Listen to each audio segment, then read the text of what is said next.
하나님의 말씀 열왕기하 2장 1절에서 11절 말씀까지 우리 같이 합독하시도록 하겠습니다.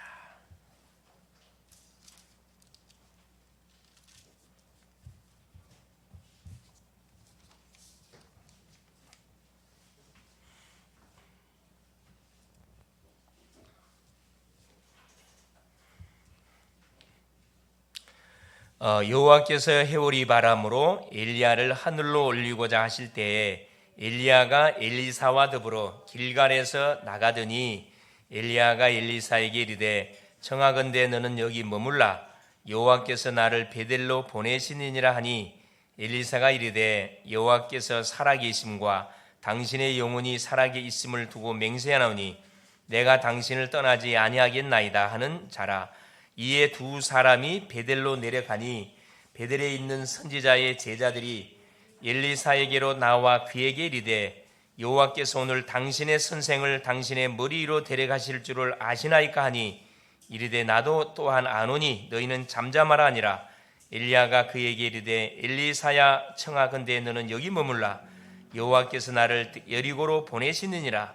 엘리사가 이르되 여호와께서 살아 계심과 당신의 영혼이 살아 있음을 두고 맹세하노니 내가 당신을 떠나지 아니하겠나이다 하니라. 그들이 여리고에 이르매 여리고에 있는 선지자의 제자들이 엘리사에게 나와 이르되 여호와께서 오늘 당신의 선생을 당신의 머리 위로 데려가실 줄을 아시나이까 하니 엘리사가 이르되 나도 아노니 너희는 잠잠하라. 엘리야가 또 엘리사에게 이르되 청하건대 너는 여기 머물라 여호와께서 나를 요단으로 보내시니라 하니 그가 이르되 여호와께서 살아계심과 당신의 영혼이 살아있음을 두고 맹세하노니 내가 당신을 떠나지 아니하겠나이다 하는지라. 이에 두 사람이 가니라. 선지자의 제자 50명이 가서 멀리 서서 바라보매 그 두 사람이 요단가에 서 있더니 엘리야가 겉옷을 가지고 말아 물을 치매 물이 이리저리 갈라지고 두 사람이 마른 땅 위로 건너더라. 건너매 엘리야가 엘리사에게 이르되 나를 내게서 데려감을 당하기 전에 내가 네게 어떻게 할지를 구하라. 엘리사가 이르되 당신의 성령이 하시는 역사가 갑절이나 내게 있게 하소서 하는지라. 이르되 내가 어려운 일을 구하는도다. 그러나 나를 내게서 떠나 데려가시는 것을 내가 보면 그 일이 내게 이루어지려니와 그렇지 아니하면 이루어지지 아니하리라 하고 두 사람이 길을 가며 말하더니 불새로와 불말들이 두 사람을 갈라놓고 엘리야가 해오리 바람으로 하늘로 올라가더라. 아멘. 주는 살아계신 예수는 그리스도는 할렐루야. 우리 인생의 모든 문제는 예수님을 그리스도로 믿고 영접하는 순간에 완전히 끝났습니다. 이것을 매일매일 확인하는 것이 뭐냐? 신앙생활이고 와 있는 축복들을 계속 내가 누려가는 것이 우리의 신앙생활입니다. 이것을 우리가 한순간도 놓쳐서는 안 되겠습니다. 원수마귀 사단은 우리를 빼앗긴 순간부터 우리를 이길 수가 없어요. 빛 대신 그리스도가 우리 속에 내주되어 있기 때문에. 그래서 우리를 넘어뜨리는 방법 하나밖에 없으면 속이는 겁니다. 말씀을 들리지 않게 하고 말씀을 들어도 믿지 못하게 만들고, 이게 사탄의 전략이거든요. 그래서 우리가 내가 누군지만 바로 알고 신앙 고백에 가면은 100점 100승하는데 이걸 우리가 순간순간 놓치기 때문에 계속 원망, 불평, 계속 불신앙하는 삶을 살아갈 수가 있습니다. 오늘 제목이 뭐냐면은 갑절의 영감을 구한 엘리사입니다. 지난 시간까지 열왕기상에 대한 말씀을 통해서 복음을 확인했고 오늘 이번 주부터는 열왕기하를 통해서 우리가 복음을 쭉 확인합니다. 특별히 이 열왕기하의 전체 흐름, 이건 왕들의 그런 역사를 기록해 놓은 책이다 보니까 우리가 거기에 포인트를 맞춰서 우리 열왕기하의 전체 흐름은 하나님과 언약을 맺었던 왕들의 삶을 정확하게 고발하고 있고요.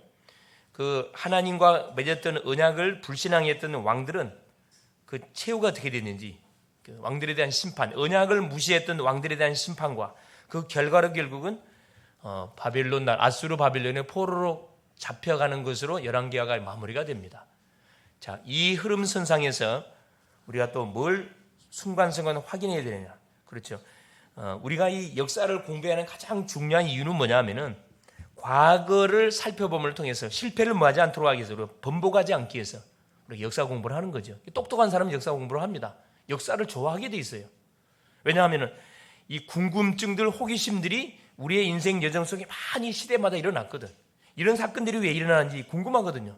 결론만 알아갖고 되는 게 아니고 도대체 어떤 시작과 과정을 통해서 이런 결과치가 왔는지, 축복의 결과치, 실패의 결과치, 완전 이 재앙의 결과치가 왔는지를 우리가 추적하는 가장 중요한 이유 중 하나가 뭐냐면 실패를 번복하지 않기 위해서. 믿음의 사람들은 실패하면 안 되거든, 사실요. 그렇죠. 그래서 지난 시간에 말씀했듯이 우리가 받았던 응답에 우리가 도체 있으면 안 되고, 영적 자만에 빠져 있으면 안 되고, 우리의 본론 사역을 항상 우리는 점검하고 있어야 됩니다. 우리의 본론 사역이 뭐냐? 그렇습니다. 제자 사역이에요. 제자 사역. 바알에게 무릎 꿇지 않은 실천 제자 찾아내는 거, 계속해서 영적 흐름을 바꿔가는 사역들, 이걸 조용히 표신하지 않게 우리가 뭐 해가야 되느냐? 뒤에서 우리가 그 인도를 받아가야 됩니다. 자, 그렇다면 우리가 질문해 볼 필요가 있습니다. 우리가 이런 그 열왕기야, 왕들의 그 역사를 쭉 살펴보면서 질문해 볼 것이 있어요. 그럼 왜 이 세상에는 문제가 계속 끊이지 않고 계속 진행될 수밖에 없는가? 왜 하나님은 우리 인생을 행복한 인생으로 창조했는데 왜 행복은 계속 오지 않고 불행한 사건들이 계속 일어나는가? 그 원인이 무엇인가? 우리는 뭐 해봐야 되느냐? 그렇지, 질문해 봐야 됩니다. 왜 계속 문제와 사건과 재앙이 터지느냐? 답은 간단합니다. 우리 하나님을 잃어버려서 사건과 문제와 어려움이 왔음을 성경은 우리에게 고발하고 있고, 왜 하나님이 잃어버렸냐? 죄 지었습니다. 무슨 죄 지었냐? 하나님이 금하셨던 선악과 원죄를 지었어요. 왜 지었냐? 사탄의 유혹을 받았습니다. 우리 한 사건이 일어나기까지는 그냥 일어나는 게 아닙니다. 반드시 누가 배후에 개입하는 누가 영적 존재가 있어요. 이걸 볼 수 있는 눈이 있으면은 속지 않겠죠. 이걸 보는 눈이 없다 보니까 눈 뜨고 당하는 겁니다. 그래서 그 결과로 내 생각과 마음에 뭐가 이 불신이 심겨져 가지고 하나님을 의심하는 영적 상태가 만들어져 버린 거예요. 모든 하나님의 형상으로 지부한 인생들이 하나님 앞에 나와서 예배도 드리고 말씀을 받는데 그 말씀을 뭘로? 100%, 200%, 300%로 받지를 못하고 계산한단 말이에요. 계산. 나에게 주신 말씀인가? 저 사람에게 주는 말씀인가? 나에게 주는 말씀이거든요. 어떻게 완전 영적 상태로 탁 바꿔져 버리냐? 창세기 3장입니다. 모든 것을 나 중심으로 보고 판단하고 결정 다 합니다. 창세기 6장 모든 것을 물질 중심, 돈만 있으면 다 된다. 돈 갖고 모든 것을 판단 다 하고, 11장 성공하면 돼. 성공이라는 그런 기준을 가지고 모든 사람을 판단 다 해버립니다. 그러니까 눌리죠, 사실은. 이 세상적인 기준은 사람을 밟아야 내가 올라가는 거기 때문에 계속 사람을 해하게 되어 있습니다. 이게 세상의 기준, 사단이 깔아놓은 함정들입니다. 우리 인간이 이 문제를 그래서 해결해 보려고, 그렇죠, 몸부림치는 가운데 뭘 만들었냐? 그래서 만든 것이 우상과 종교를 만들게 된 겁니다. 사람마다 뭐가 있냐? 의지하고 있는 대상자가 있어요. 각자가 다 틀리게끔 조용히 의지하는 대상자가 있습니다. 정말로 살아계신 하나님을 내가 믿느냐 안 믿느냐 질문을 해봤을 때 뭐 당해 문제 터져보면 바로 들통납니다. 문제를 맞닥뜨려 보면 이 사람이 어떻게 행동을 취하는지 딱 보면은 이 사람은 복음이 아니구나, 양다리 걸치고 있구나, 딱 나오잖아요. 그래 보세요. 자, 우상 종교를 만들어 가지고 자기 문제를 해결하려고 해서 빌고 막 굿도하고 제사지 지내고 별짓을 다 하는데 오히려 뭐가 마음과 정신은 더 심각한 피폐 상태로 빠져들어갑니다. 그래서 결국 육신의 몸은 병까지 들어서 만신창이가 되죠. 의학으로 해결할 수 없는, 종교로 해결할 수 없는 것과 반드시 결과치가 와요. 이게 뭐냐면 하나님을 잃어버린 인생들이 맞닥뜨리는 모든 결과치들입니다. 그러다가 결국 어떻게 해요? 사람 죽겠죠. 그러면 죽음 이후에는 뭐가? 영원한 내세, 지옥을, 자기가 원치 않았던 지옥을 가게 되어 있습니다. 그때는 아무리 후회한들, 누가복음 16장 19절 31절 부제가 후회한들 소용이 없습니다. 살아있을 때 우리가 하나님을 바로 믿고, 살아있을 때 우리가 구원을 받고, 살아있을 때 전도를 해야지, 죽은 이후에는 아무 의미가 없어요. 아무 의미가 없습니다. 이런 문제들이 가문을 타고 우리의 가정을 통해서 우리의 자녀들에게 그대로 대물림이 되고 있습니다. 이게 무서운 거예요, 사실.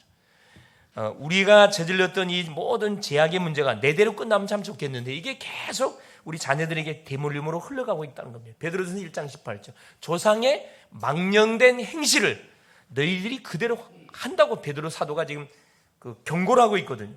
조상의 망령된 행실은 뭡니까? 그게 제사예요. 그게 종교입니다. 그게 우상을 믿는 거예요. 계속 하나님의 안에 다른 것을 쫓아가는 겁니다. 되는 것처럼 보이지만 계속 더 실타래가 얽혀버리면 풀 수가 없듯이 그런 인생의 삶을 살아가는 인생들이 주변에 너무나 많아요. 답을 줘야 되겠죠. 그래서 하나님이 우리 인생이 문제를 저질렀는데 인생편에서는 해답 없다는 걸 알고 우리 하나님이 뭐 해준 겁니까? 우리에게 아무 조건 없이 바로 구원자를 보내주시기로 약속한 겁니다. 그게 구약이에요.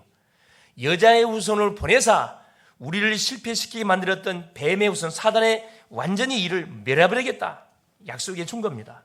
그래서 그 분이 누구냐? 바로 예수 그리스도.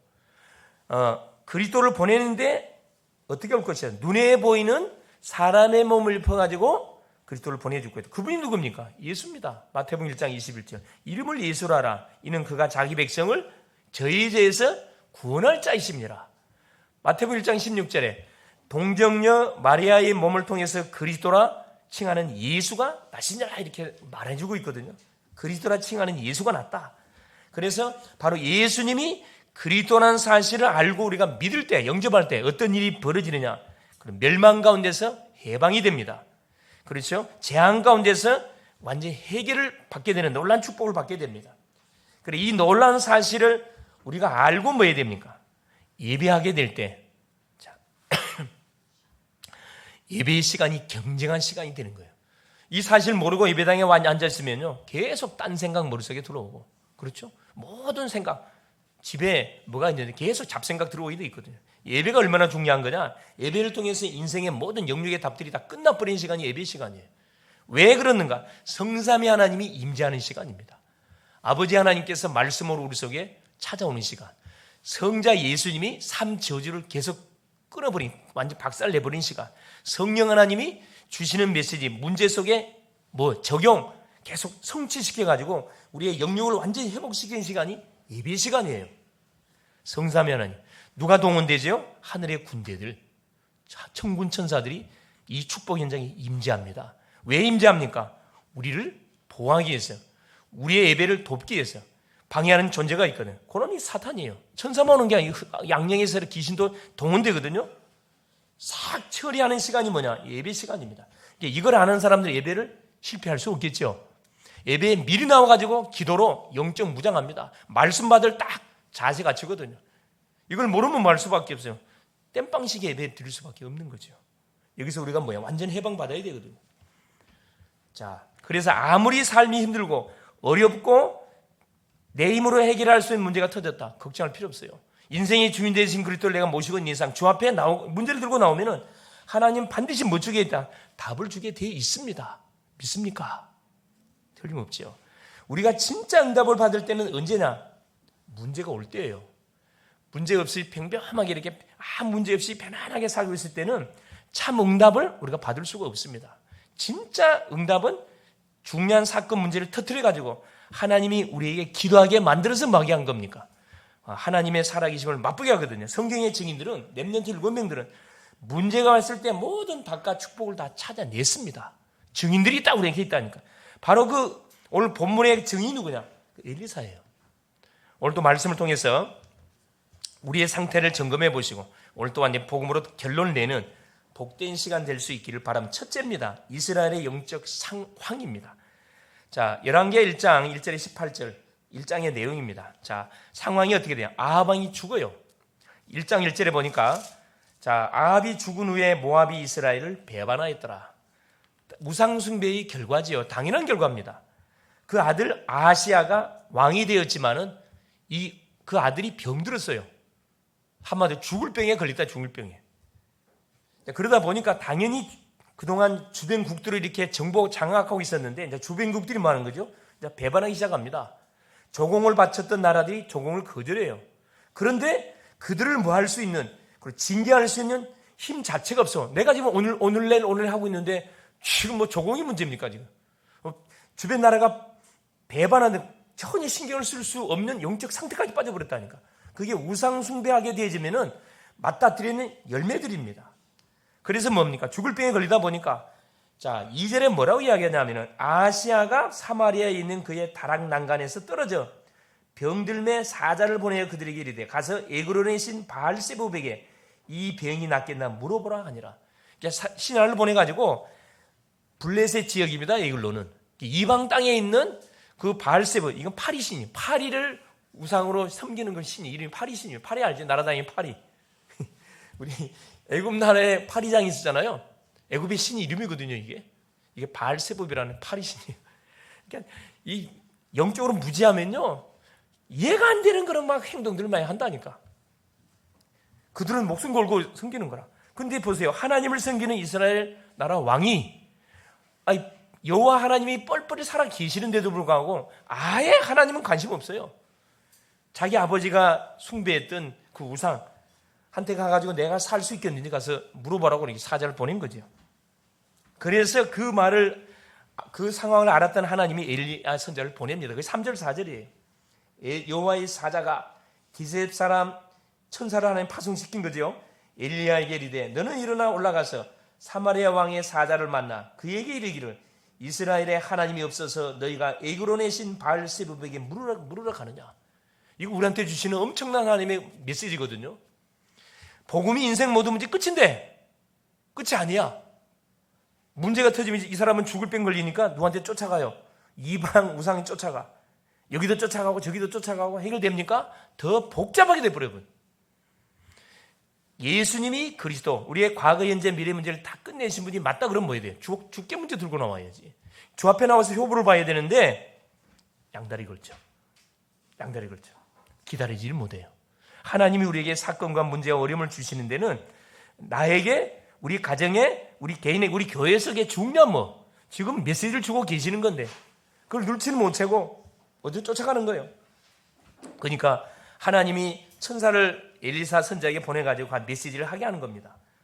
자, 4절 보세요. 그러므로 여호와의 말씀이 내가 올라간 침상에서 내려오지 못할지라 내가 반드시 죽으리라 하셨다 하라. 엘리야가 이에 가니라. 엘리야 선지자는 미움을 받을 수밖에 없는 메시지만 하고 다니시는 거예요. 다니는 거라. 아방 시대 때 3년 동안 비가 오지 않을 것이다. 우리 식으로 말하면 재앙을 저주를 내렸거든. 우상숭배의 결과. 그래서 아방에 굉장히 미움을 받아. 그 아들 또 아하스한테 너는 반드시 죽을 것이다. 왜? 하나님을 의지하지 않고 귀신을 찾아간, 귀신을 숭배한 결과는 너는 반드시 죽을 것이다. 그 메시지 했거든. 그 약속대로 보세요. 엘리야의 말대로 아하시아는 사실 죽었습니다. 그리고 누가? 우상숭배 결과 손이 없어요. 아들이 없습니다. 그래 누가 왕이 됐냐? 여호람, 아하방의 형제예요. 우리 삼촌이지. 삼촌이 왕을 이렇게 뒤엎게 돼. 여호람 왕이 됩니다. 이 사람도 굉장히 우상숭배를 철저히 했던 그런 사람이에요. 자손을 끊어버려. 하나님 우상숭배하면 자손 끊어버립니다. 여러분 출애굽기 20장 4절 5절. 우상숭배의 자손 3, 4대 하나님 저주를 내기 때문에 이야기했거든요. 손이 끊어지는 방법은 간단합니다. 아들 안 주면 끝나버려요, 여러분. 아들이 태어나지 않으면 손이 그대로 끝나본다니까. 자, 두 번째 보세요. 엘리야의 승천과 엘리사의 기도입니다. 자, 지금 이스라엘의 영적 상황은 완전 최악의 상황. 우상숭배에 빠졌지, 왕은 이미 죽을 병에 걸렸지, 또 선지자가 와서 이미 너는 절대 치유받지 않고 죽을 것이다. 하나님의 메시지를 선포했지. 자녀는 없지. 굉장한 위기 상황 속에 빠진 거죠. 그때 자, 엘리야의 승천, 엘리사의 기도입니다. 그게 열왕기상 2장 1절부터 쭉 11절까지 기록이 되어 있습니다. 자, 2장 1절에 보니까 여호와께서 해오리 바람으로 엘리야를 하늘로 올리고자 하실 때 엘리야가 엘리사와 더불어 길갈에서 나가더니, 하나님은 자, 선지자였던 엘리야를 이제 바로 하나님의 나라로 데려올라 가려고 모든 계획을 다 갖고 있는 찰나에 자, 엘리야가 엘리사와 더불어 길갈에 나가더니 엘리야가 엘리사에게 이르되, 엘리사를 테스트한 거예요, 여러분. 테스트. 청하건대 너는 여기 머물라. 여호와께서 나를 베델로 보내시니라 하니 엘리사가 이르되, 여호와께서 살아 계심과 당신의 영혼이 살아 있음을 두고 맹세하노니 내가 당신을 떠나지 아니하겠나이다 하는지라. 이에 두 사람이 베들로 내려가니. 계속 엘리야가 뭐냐면은 엘리사를 테스트해요. 너는 여기 있으라, 따라오지 마라 그래요. 엘리사가 뭐 끝까지 베들로 내려갑니다. 3절에 보세요. 베들에 있는 선자의 제자들이 엘리사에게 나와 그에게 이르되, 여호와께서 오늘 당신의 선생을 당신의 머리로 다 알고 있었어요. 하나님이 엘리사 선자를 하나님 데리고 올라갈 것을 이미 메시지를 엘리야가 말했기 때문에 다 알고 있는 상황입니다. 그래 뭐라 그럽니까? 그 제자들이 말기잖아요. 올라가도록 놔두지 왜 따라갑니까? 엘리사가 뭐라고 합니까? 엘리사가 이르되 4절에 여호와께서 살아계심과 당신의 영혼이 살아계심을 두고 맹세하노니 내가 당신을 떠나지 아니하겠나이다 하니라. 그들이 여리고에 있는 선지 제자들, 우리 식으로 말하는 신학교를 엘리야 선지자가 베델, 길갈, 여리고 지역에다가 신학교를 다 세워서 뭘 준비한 거죠? 우상 숭배를 막기 위해서 현지 생도들을 양육을 하고 있었던 그런 현장들입니다. 그래서 그 선지자들이 결국 엘리사에게 계속 이야기하자는 따라가지 말 것을 요구합니다. 그러나 엘리사 선자는 뭐라고 이야기합니까? 계속 이야기합니다. 5절에도 여리고에 있는 선지자의 제자들이 엘리사에게 나와 이르되, 여호와께서 오늘 당신의 선생을 당신의 머리로 데려가실 줄 아시나이까 하니 엘리사가 이르되, 나도 아노니. 너희는 계속 반복적인 말이 나오잖아요. 잠잠하라. 너무 중요한 지금 시간표를 맞닥뜨린 거죠. 또 6절에 보세요. 엘리야가 또 엘리사에게 이르되, 청하건대 너는 여기 머물라. 여호와께서 나를 요단으로 보내시니라 하니 그가 이르되, 여호와께서 살아계신과 당신의 영혼이 살아있음을 두고 맹세하노니 내가 당신을 떠나지 아겠나이다 하는지라. 이에 두 사람이 가니라. 이제 엘리야가 엘리사를 테스트해 봤는데 합격이 당한 거죠. 그래서 같이 요단으로 갑니다. 드디어 보세요. 7절에 선지자 제자 50명이 가서 멀리 서서 바라보매 두 사람이 요단가에 서 있더니 8절에 엘리야가 겉옷을 가지고 말아 물을 치매 물이 이리저리 갈라지고 두 사람이 마른 땅 위로 요단을 갈라버렸어요. 엘리사 선지자가. 자, 9절에 보세요. 그러면서 엘리사에게 기도 제목을 자기한테 말하라고 이야기합니다. 건너에 엘리야가 엘리사에게 이르되, 나를 내게서 데려감을 당하기 전에 내가 내게 어떻게 할지를 구하라. 엘리사가 이르되, 당신의 성령이 하시는 역사가 갑절이 내게 있게 하소서 하는지라. 엘리야 선지자가 엘리사가 엘리야 선지자를 따라갔던 이유가 있어요. 당신의 영감이 내게 갑절이나 있게 해달라고. 이걸 구하기 위해서 쫓아간 거거든. 왜냐, 틀림없이 엘리야는 승천할 거니까. 이걸 엘리사는 확실히 알고 있었습니다. 여러분, 기도 제목을 우리가 정할 때 잘 정해야 되거든요. 대부분 기도 제목들이 반육신적인 나를 위한 기도 제목, 가정을 위한 기도, 당연히 기도, 이건 기본적으로 해야 될 기도 제목들이 진짜 본론 제목들을 우리가 잘 내야 됩니다. 엘리사는 뭘 구하지 않았어요? 자리를 구하지 않았어요. 당신의 자리를 나게 달라 구하지 않았어요. 돈을 달라 구하지 않았습니다. 얼마나 구할 수 있어요? 명예를 달라 구하지 않았습니다. 뭘 달라 했냐? 왜 갑절의 영감을 달라고 엘리사가 자기 스승에게 구했냐? 이유가 있습니다. 그 시대가 어떤 시대인지를 엘리사는 너무나 잘 알고 있었어요. 완전히 흑암의 시대, 우상의 시대, 죄악의 시대, 하나님의 선지자를 다 죽이는 시대다 보니까 뭐 하지 않냐면은 자기 스승이었던 엘리야가 받았던 영감 갖고는 안 되겠다는 거라. 여기서 말하는 갑절의 영감이라는 것은 장자의 몫을 말합니다. 유대인들은 우리 그 조상이 죽을 때, 부모가 돌아갈 때 자녀를 집합시켜 놓고 유산을 이렇게 분배하는데 가장 장자에게는 배를 줬어요. 2배를 줍니다. 왜? 흐름이니까. 씨를 계속 계속 전달해 가야 되니까. 장자에게는 2배 값을 줘요. 갑절의 영감이라는 것은 바로 장자의 몫을 달라고 구한 거거든요. 이스라엘을 대표하는 사역을 감당할 수 있도록 하나님이 이 성령 충만을 하게 달라고 저 앞에 기도한 거예요. 정확한 기도 제목을 잘 정한 겁니다. 자, 그 스승이 뭐라 이야기합니까? 10절에 이르되 내가 어려운 일을 구하는도다. 그러나 나를 내게서 데려가시는 것을 내가 보면 그 일이 내게 이루어지려니와 그렇지 아니하면 이루어지지 아니하리라 하고. 엘리야 선지자는 철저하게 성령 인도를 받는 것을 봅니다. 감정적으로 행하지 않았다니까. 철저하게 하나님이 나를 데려가면은 네가 구한 그 응답을 내게 줄 것이다. 자, 우리 지금 입학을 눈앞에 두고 있습니다. 우리 학생들. 여러분에게 필요한 게 뭐냐면은 실력이 아니에요. 뭐가 필요해요? 그래요. 갑절의 영감, 성령 충만이 필요합니다. 하나님이 주시는 위로부터는 헤븐이 파워, 성령 충만을 공급을 받고 여러분 학업을 안 하면은 세상 친구들 여러분 이길 수 없어요, 여러분. 우리 학생들은 두 가지 겸비해야 돼. 믿음과 실력입니다. 실력이 문제가 아니에요. 믿음이 먼저예요. 믿음이 먼저입니다. 어떤 친구한테 전화했더만 그 친구 학생이 그래요. 방학 때는 좀 학업 쪽에 좀 집중했으면 좋겠습니다. 그 이야기를 해요. 그래서 내가 순간적으로 이 친구가 전혀 복음이 안 돼 있구나. 내가 그걸 느꼈어요. 이 친구가 정신 차려라. 네 힘으로 학업이 될 것 같냐? 정신 차려. 우선순위 바꿔라. 그냥 그 이야기를 해줬는데 참 이게 어렸을 때부터 계속 이 말씀을 듣고 계속 훈련하는 게 이게 너무 중요한 거예요, 사실은. 이게 눈 뜨면 어디?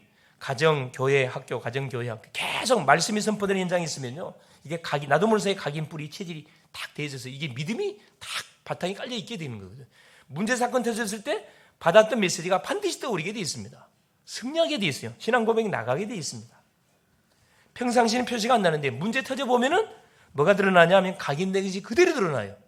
그래서 나이가 한 살이라도 덜 먹었을 때 뭐 집어내야 됩니까? 계속 복음을 계속 듣도록 만드는 거. 기도 소리를 듣고 자라도록 만드는 거. 너무 중요하거든요. 너무 중요합니다. 우리 또 직장을 다니는 직장인들한테 뭐가 필요하냐? 그렇죠. 여러분 인정받는 게 필요한 게 아니고 성령 충만이 필요하다니까. 할렐루야. 여러분 정말 하나님 나에게 성령 충만을 주시오. 어느 정도 성령 충만 받아야 되느냐? 전도가 될 만큼. 문제가 되지 않을 만큼 나에게 성령 충만을 주십시오. 이 성령 충만 안 받으면 내가 도저히 살 수 없을 것 같습니다. 이렇게 생을 걸고 뭐 해야 됩니까? 주 앞에 부르짖어야 됩니다. 이게 나를 살리는 거고 가정을 살리는 거고 우리 후대 시대 민족을 살리는 답 중의 답이거든요. 기도는 안 하고 계속 뭐 하면 안 돼요. 원망 불평만 안 돼요. 계속 하나님 앞에 하나님 나에게 성령 충만을 주십시오. 어느 정도 문제가 되지 않을 만큼 나에게 성령 충만을 주십시오. 그러면은 여러분 끝나는 거예요. 여러분 하는 것마다 유일성 응답 오게 돼 있고 작품이 반드시 나오게 돼 있습니다. 엘리야가 이걸 정확하게 봤습니다. 엘리사가 이걸 본 거고 엘리야가 딱 보니까 제대로 된 거거든. 제대로 맞는 기도 제목을 다 구한 걸 보고 나를 데려가는 그날 너에게 그 갑질이 임할 것이다 말해줍니다. 긁어보세요. 11절에 두 사람이 길을 가며 말하더니 불수레와 불말들이 두 사람을 갈라놓고 엘리야가 해오리 바람으로 하늘로 올라가더라. 이게 타임이라는 것은 계속 주어지는 게 아니거든요. 지금은 은혜 받을 때요, 지금은 구원의 날이다. 지금은 기도할 때요, 지금은 전도할 때인데 시간표가 계속 우리에게 주어지지 않습니다. 하나님이 콜하면 가야 돼요. 만일에 엘리사 선지자한테 기도 제목을 내지 않는데 만일에 하나님께서 엘리야를 불러 올라갔으면 어쩔 뻔 봤습니까? 타임을 놓치지 않았어요. 타임. 4월 9일 날 그렇죠. 부활절입니다. 4월 9일이 부활절인데 그날을 우리 초청잔치 디데이로 잡아놓고 또 월요일부터 내일부터 40일 새벽기도 또 시작됩니다. 우리 개인의 문제, 가정의 문제, 또 결혼의 문제, 직장의 문제, 진로의 문제, 모든 강력 영육의 문제 요걸 놓고 하나님께 들고 나오세요. 엘리사 이 선지자처럼 자기 승에 들고 나왔다니까. 들고 나와서 기도하니까 하나님께서 그 기도 제목에 대한 응답을 줬거든요. 응답이 오면 끝납니다, 사실은. 해오리 바람을 타고 결국은 엘리야를 데리고 올라가 버렸어요. 세 번째 보세요. 드디어 엘리사가 기도했던 기도 제목이 그대로 응답으로 딱 주어지게 됐습니다. 갑절의 영감을 받은 엘리사입니다. 그게 12절부터 15절까지 쭉 기록되어 있습니다. 자, 12절에 보세요. 자, 승천하는 모습을 쳐다보자 엘리사가 보고 소리 지르며 이르되 내 아버지여 자기 아버지라 그랬거든. 내 아버지여 내 아버지 이스라엘 병거와 그의 마병이여 하더니 다시 보이지 아니하는지라. 이에 엘리사가 자기의 옷을 잡아 둘로 찢고 엘리야의 몸에서 떨어진 겉옷을 주워 가지고 돌아와 요단 언덕에서 서서 자기가 봤던 스승을 통해서 봤던 그대로 재현합니다. 14절에 보세요. 엘리야의 몸에서 떨어진 그 겉옷을 가지고 물을 치며 이르되 엘리야의 하나님 여호와는 어디 계시나이까 하고 그도 물을 치매 물이 이리저리 갈라지고 엘리사가 걷느니라. 엘리야에게 임했던 뭐가 하늘의 영권이 엘리사에게 그대로 임하는 그 현장을 누가 그 선지 생도들이 저 멀리서 목격을 하게 됩니다. 목격을 하게 돼요. 갑질의 영광. 엘리야의 겉옷을 가지고 흉내내지 않고 그대로 자기 스승이 한 거 본 그대로 기도했거든요. 자, 그러면서 15절에 보세요. 맞은편 여리고에 있는 선지자의 제자들이 그를 보며 말하기를 엘리야의 성령이 하시는 역사가 엘리사 위에 머물렀다 하고 가서 그에게 나가 땅에 엎드려 그에게 경배하니 스승으로 모신 거죠. 엘리야의 후계자로 하나님께서 엘리사를 지명하시고 그 증거로 갑절의 영감을 주셨음 눈으로 확인했거든. 자, 16절 그에게 이르되 당신의 종들에게 용감한 사람 50명이 있으니 청하건대 그들이 가서 당신의 주인을 찾게 하소서. 염려하건대 여호와의 성령이 그를 들고 가다가 어느 산에 어느 골짜기에 던졌을까 하니라. 엘리사가 이르되 보내지 말라 하나. 그러니까 이 선지 생도들은 그 엘리사를 하나님께서 들어갖고 어디다가다 팍 떼기를 쳤은 줄 알았어요. 착각을 하고 그 엘리사는 이미 알고 있었거든. 자기 스승이 승천했다는 거. 계속 자기 스승을 찾게 해달라니까 보냈는데 사흘 동안 찾아봐도 당연히 없지요. 이미 하늘나라 올라가 버렸는데 뭐가 있습니까? 그러니까 아무리 훈련을 받은 이 선지생들, 신학생들이라 그럴지라도 뭘 모르면은 영적 사실을 믿지 않냐면요 계속 고생을 바가지를 합니다. 기도해놓고도 안 믿어. 기도하면 천사들이 동원되고 흑암이 꺾이고 시공간 초래에 놀라운 역사가 일어날 건데 이 사실을 기도는 해놓고 믿지를 않습니다. 그게 우리의 혹시 모습 아닌지 우리가 한번 점검해 볼 필요가 있습니다. 자, 그리고 보세요. 19절부터 22절까지 첫 기적의 사역이 나옵니다. 그게 뭐냐면은 자, 19절에 그 성읍상 여리고 성읍, 여리고입니다. 이 지역은 사람들이 엘리사에게 말하되 우리 주인께서 보시는 바와 같이 이 성읍의 위치는 좋으나 물이 나쁘고 토산이 익지 못하고 떨어집니다. 완전 물도 좋고 땅도 좋은데 곡식만 심어가요. 열매는 뭐죠? 다 중간에 다 떨어져 버려. 그러니까 엘리사가 그 말을 듣고 뭐라 이야기합니까? 20절에 새 그릇에 소금을 담아 내게로 가져오라 하매 곧 가져온지라. 21절 엘리사가 물건으로 나가 소금을 그 가운데 던지며 이르되 여호와의 말씀이 내가 이 물을 고쳤으니 이로부터 다시는 죽음이나 열매를 맺지 못함이 없을지니라 하셨느니라 하니 그 물이 엘리사가 한 말과 같이 고쳐져서 오늘에 이르렀더라. 여러분, 전도자의 말이 어느 정도 파워가 있다고요? 하나님이 책임을 집니다. 우리가 믿음을 고백해 버리면 하나님 책임진다니까. 엘리사가 소금을 가가지고 물건에 가서 물을 뿌렸는데 뭐가요? 물이 치료돼요. 수질이 치료됐다고 성경은 말하거든요. 뭐 막 이상한 화학요법을 쓴 게 아니고 믿음으로 중요한 건 뭡니까? 여호와의 말씀 이걸 들이댔어요. 자, 여호와의 말씀이 내가 이 물을 고쳤으니 이로부터 다시는 죽음이나 열매 맺지 못함이 없을지니라 하셨느니라 하니 믿음으로 선포하세요. 그럼 하나님이 믿음대로 뭐 해줍니까? 증거를 주세요. 할렐루야. 여러분 문제에 어려움 왔으면 이미 예수 이름을 명령하니 다 치료돼서 끝났어. 선포하시라니까. 끝났으면 우리 영역이 끝났다니까. 그럼 우리에게 와 있는 문제는 뭡니까? 그래 하나님의 응답을 체험하라고 주신 문제잖아요. 근데 그걸 다른 곳에 들고 가고 해결하더라고 쫓아가면 사람 쫓아가면 됩니까? 안 되지. 우상 쫓아가면 돼요? 유명한 사람 쫓아가면 됩니까? 고생을 바가지로 합니다. 괜히 시간 낭비, 돈 낭비 할 필요 없어요, 여러분. 집중하세요, 집중. 자, 하루 집중 안 돼서 안 되면 3일 집중. 3일 집중 안 되면 일주일 집중. 일주일 아니면 10일 집중. 초대교회 했다니까. 이렇게 집중했어요. 40일 집중. 그 다음에 7일 집중. 3일 집중. 날마다 집중. 가는 곳마다 계속 기적이면 터지잖아요. 기적이면 터집니다. 나의 문제에 반응 보이지 마세요. 그건 지나가는 거예요. 우리는 본론 사역 속에 방향을 맞춰놓고 계속 도전하는 겁니다. 그리스도를 선포하는 거고. 여호와 이름으로 명령. 그 다음에 23절부터 25절에 여기 또 이해가 안 되는 아마 사건이 기록되어 있습니다. 엘리사가 거기서 베들로 올라가더니 그가 길에서 올라갈 때 작은 아이들이 성읍에서 나와 그를 조롱하여 이르되 대머리여 올라가라 대머리여 올라가라. 엘리사가 대머리예요. 대머리 알지요? 자, 엘리사가 뒤로 돌이켜 그들을 보고 여호와의 이름으로 저주하며 곧 수풀에서 암곰 둘이 나와서 아이들 중에 42명을 찢었더라. 엘리사가 거기서부터 갈멜산으로 가고 거기서 사마리아로 돌아왔더라. 아니 이게 살려야 되는데 왜 사람을 죽였습니까? 이렇게 오해할 수가 있는데 어떤 내용이냐면은 이 베들레헴에는 뭐가 있어요? 그래요. 여로보암이 세운 금송아지가 세워져 있습니다. 남조 유다의 예루살렘이 있거든. 예배는 예루살렘에 가서 예배를 드려야 되는데 이 나라가 갈라지면서 여로보암이 머리를 쓴 거죠.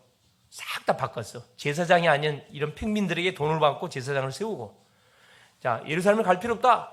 베델과 아이성의 금송아지를 세워가지고 거기서 예배를 드리게 만들었습니다. 이 베델은 어떤 지역이냐면은 이 금송아지가 있는 현장이라. 그러니까 결국 아이들이 부모를 통해서 뭘 들은 거예요? 계속 하나님을 믿는 사람들을 저주합니다. 선지자들 인정을 안 해. 계속. 그러니까 이 네파트리가 뭐냐면은 그거라. 작은 아이들이 성읍에 내려가 그를 조롱하여 이르되 대머리에 올라가라 대머리에 올라가라 한지라. 여러분이 대머리한테 대머리 잡으면 기분 굉장히 나쁘거든. 여러분 대머리 아닌 사람한테는 아무 영향 없는데 대머리한테 대머리는 기분 나쁘잖아요. 근데 기분 나빠서 저주한 게 아니에요. 우상 숭배의 지역에서 계속 하나님을 대적하고 하나님의 선지자를 무시하는 뭘 향하여 그 지역을 향하여 엘리사가 뭐 한 겁니까? 하나님을 무시하고 하나님의 선지자를 무시하는 그 심령들 향하여 뭐 한 겁니까? 저주한 겁니다. 그 결과는 누가? 우상 숭배의 결과는 처참해요. 사실은 그 자녀들이 42명이 죽임을 당해요. 뭐에 대한 결과라고요? 그래, 우상 숭배. 그것을 보고 자랐던 자녀들 속에 각인된 것이 입술로 표현된 거거든요. 여러분 우리 자녀들 속에서 입술로 고백 잘하게 믿음의 고백하게 만들어야지 계속 불신앙하게 만들고 계속 원망 불평하게 만들면 어떻게 돼요? 흑암이 덮쳐버려요. 흑암이 덮치면 어떤 일이 벌어지냐? 재앙이 터져. 그래서 여러분 재앙을 꾹고 오지 마세요. 왜 재앙을 꾹고 옵니까? 오지 않는 문제를 꾹고 와가지고 계속 불신앙해요. 여러분 카트시키세요. 믿음으로 계속 카트시키고 계속. 그러니까 우리 부모의 역할은 뭡니까? 앞에서 가문을 통해 흘러왔던 재앙들을 카트시키는 그 사역을 해주는 것이 부모의 역할이에요. 말을 바꿔줘야 되거든. 아니야 너는 축복의 사람이야. 아니야 너는 하나님 분명히 쓸 거야. 너를 분명히 시대적인 전도를 쓸 거야. 이게 정상이잖아요. 원수 마귀는 계속 아니야 너는 저주받아. 너는 망할 거야. 너는 안 될 거야. 계속 이렇게 속삭이잖아요. 속지 않을 수 있기를 바라며 결론이에요. 그래 성도는 하나님이 우리를 부르신 이유를 바로 알아야 됩니다. 첫째가 뭐냐? 시대의 재앙을 막기 위해서 하나님 우리를 불렀어요. 그럼 누굴 위해서 기도해야 되느냐? 정말 우리 지도자들 위해서 정말 기도 많이 해야 됩니다. 대통령과 우리 18부처 장관들과 300명의 국회의원들 놓고 정말 집중적으로 기도해야 됩니다. 둘째는 뭐냐? 교회의 재앙을 우리가 막기 위해서 하나님 이 시대에 우리를 불렀어요. 내가 섬기는 게 내가 살려내야 됩니다. 어떻게 살립니까? 강단을 통해서 계속 바른 복음이 선포되도록 계속 기도하셔야 됩니다. 계속 기도해야 되고 뭐가 일어나도록 계속 하나님이 나에게 주신 응답의 축복들이 계속 누려질 수 있도록 기도의 축복이 누려질 수 있도록 계속 받은 축복을 누리는 그런 그래서 교회 문 닫는 시대 재앙을 막아야 되고 주일학교 없어진 시대 주일학교를 완전히 부흥시켜야 되거든요. 셋째가 뭐냐? 후대 재앙을 우리가 막기 위해서 하나님이 시대를 불러줬어요. 우리 학생들을 왜 대학을 하나님께서 보내느냐? 대학 살리라고. 왜 직장 보냅니까? 직장 살리라고. 왜 산업 현장 살리 다 흑암 경제에 다 흘러가고 다 되찾아오라고. 우리 후대들이 사단의 포로가 지금 돼가고 있잖아요. 거의 무너져가고 있습니다. 어디에? 흑암 문화에 노출돼가지고. 이를 막는 엘리야 같은 주의 종들 일어나도록 기도해야 되고요.